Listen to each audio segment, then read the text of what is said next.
England के खिलाफ world cup 2023 में अपने आखिरी मैच में हार के बाद पाकिस्तान का सफर निराशाजनक ढंग से समाप्त हो गया। 2019 के वर्ल्ड कप की तरह इस बार भी पाकिस्तान 5वें स्थान पर रहा। मैच के बाद पोस्ट मैच प्रेस कॉन्फ्रेंस में पाकिस्तान क्रिकेट टीम के डायरेक्टर मिकी आर्थर ने कहा कि कोई बहाना नहीं चलेगा। सच तो ये है कि हम अच्छा नहीं खेले और जो 4 टीमें अच्छा खेली वो सेमीफाइनल में पहुंच चुकी हैं। मिकी आर्थर ने टीम की कमियों के बारे में बात करते हुए कहा कि हमें बल्लेबाजी में लगातार 300 साढ़े 300 रन बनाने होंगे। इस वर्ल्ड कप में जो टीमें बड़ा स्कोर कर रही हैं वही सफल हैं। गेंदबाजी के बारे में बात करते हुए मिकी आर्थर ने कहा कि हारिस रऊफ नई गेंद के गेंदबाज नहीं हैं, वो पुरानी गेंद से अच्छी गेंदबाजी करते हैं। अगर नसीम शाह होते तो कहानी कुछ और होती। मिकी आर्थर ने कहा कि सेमीफाइनल में पहुंचने के लिए हमें जिस तरह के खेल की ज़रूरत थी हम वैसा नहीं खेल पाए। स्पिन गेंदबाजी को लेकर मिकी आर्थर ने कहा कि स्पिन आक्रमण निराशाजनक रहा। वहीं कप्तान बाबर आजम का बचाव करते हुए उन्होंने कहा कि वो यंग हैं और अभी सीख रहे हैं। हमें बाबर आजम को मौका देना चाहिए, वो अपनी गलती से सीखेंगे। पीसीबी में चल रही उठापटक के सवाल पर उन्होंने कहा कि हमें टीम का माहौल सही रखना होगा। टीम में सुधार के लिए निरंतरता बेहद ज़रूरी है। चयन में भी निरंतरता होनी चाहिए। ऐसा माहौल होना चाहिए जिसमें खिलाड़ी खुलकर खेल सकें। उन्होंने कहा कि उन्हें पाकिस्तान की क्रिकेट से लगाव है और इसीलिए नजम सेठी के कहने पर उन्होंने ये जिम्मेदारी संभाली थी। तो चलिए सुनते हैं पाकिस्तान टीम के ऑनलाइन डायरेक्टर या coach Mickey Arthur press conference में और क्या क्या कह रहे हैं।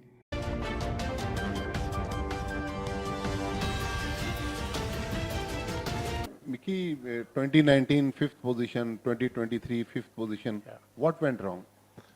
I don't think we played our best game here. I really believe the best 4 teams in the competition are now playing the semi-final. I think what we've seen is that, and it's something that we've continually tried to push, is that we're behind the 8 ball. Our game needs to go to another level. It needs to go to another. Our bowling attack, we get Naseem Shah. I think we missed Naseem Shah. But if you get Naseem Shah, our bowling attack's good. Batting-wise, we have to become a 330, 350 team. The teams that are doing that and doing that consistently are the teams that are in the semi-final. And I don't think we've done that consistently enough. We do that when Fakhar Zaman comes off, and we can't just be relying on one player. How can you look forward to a long-term thing with all those things going behind the scenes? Look, we know, we've planned, we know exactly where we need to go to. We need to know what we need to do. Planning's already started. We're a long way down the line with our test planning for Australia. But ultimately, you know, we can only control what we can. What we can control is how we prepare our players. What we control is the messaging that we give to our players. We can't control anything else. You know, what will be in that regard. But we've got to stay consistent. We've got a very impressionable young group of players now. There's some very good young players who are going to have big careers. We need to just keep preaching them the right messaging. And we've got to stay consistent around our selection, stay consistent around our messaging, and allow those guys an environment which allows them to play and play to the best of their ability. Mickey, Pakistan cricket is very strange, and there are consequences after every failure. You ready to face the consequences? Yeah, look, I'll just go back to the Peak District in Derbyshire. I'll be really that'll be okay. No, as I say, I came in to do this director job, obviously in conjunction with Derbyshire, because I care a hell of a lot for that dressing room, because I care for Pakistan cricket. Pakistan cricket is very close to my heart.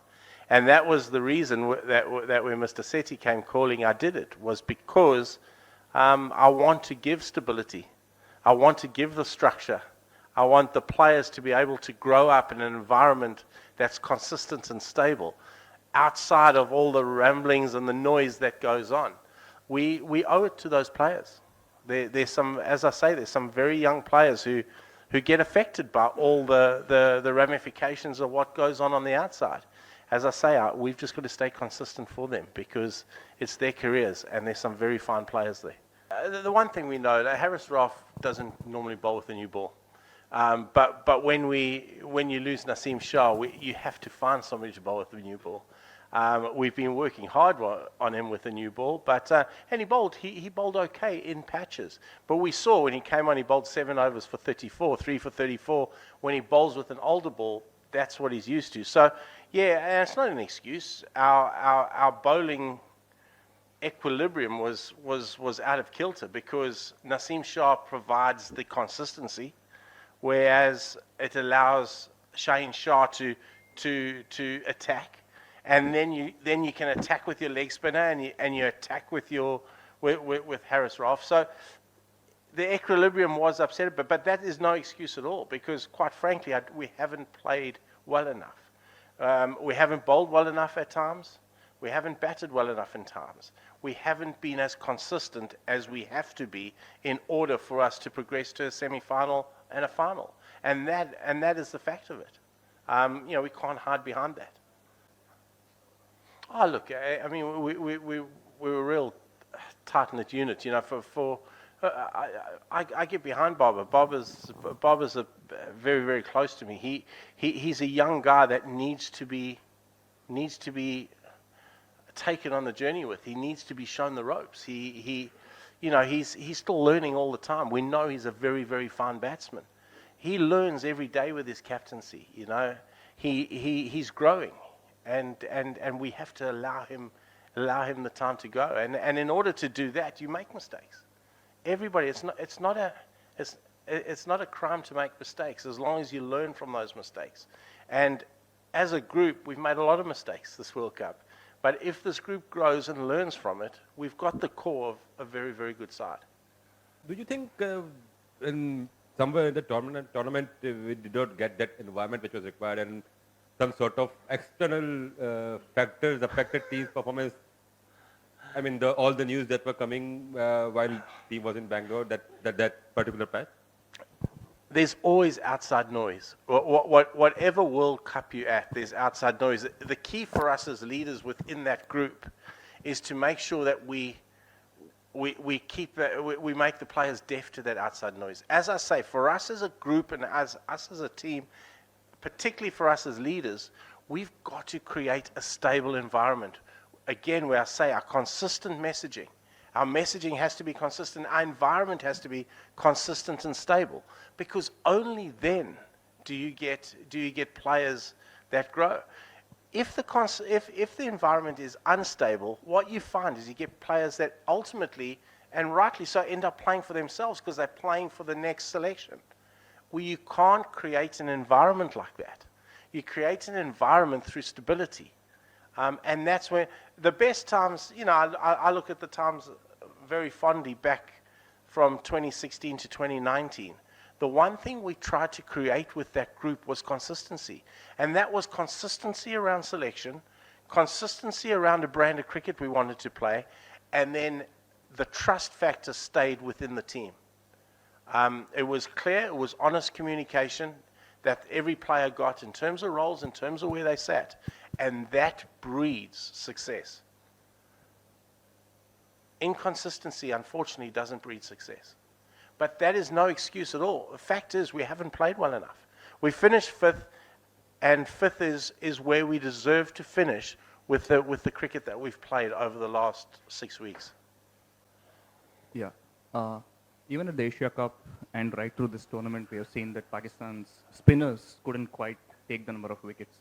And today we saw some confused batting against spin as well, charging, sweeping, and failure to pick some straighter ones and googlies. So considering the rich history of Pakistan in playing spin as well as bowling spin, do you think that was a bit of a letdown through this tournament?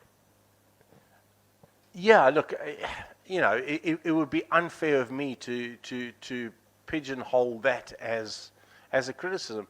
And the spinners would be the first to say they probably haven't bowled as a group as well as they could have, and that's a work on for us.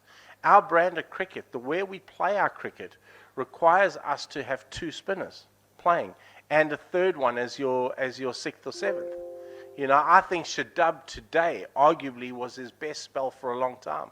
I saw the ball fizzing. I saw the revs on the ball. I saw the dip he managed to get. That's the best he's bowled over a period of time. We've got to keep encouraging that. You are one of the modern day coaches right now, but we see our batters didn't play attacking cricket, modern day cricket, which deserve to be in this tournament like this. Even in the Netherlands match and even in Bangladesh matches, we didn't take care of the net run rate, which we eventually had now has a problem. So do you think that net run rate is a cause of issue for the Pakistan team and the batters? Yeah, look, I'll beg to differ with you. I think we won the Bangladesh game in 30 overs. We won that in 30 overs because of the net run rate. Albeit that perhaps we could have done it from game one, and you've got a point. It wasn't through messaging.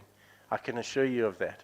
It wasn't through us not challenging our batsmen every day to grow, not challenging our batsmen to be a 330 or 350 team. We challenge them every day to do that because that's where the game's gone to.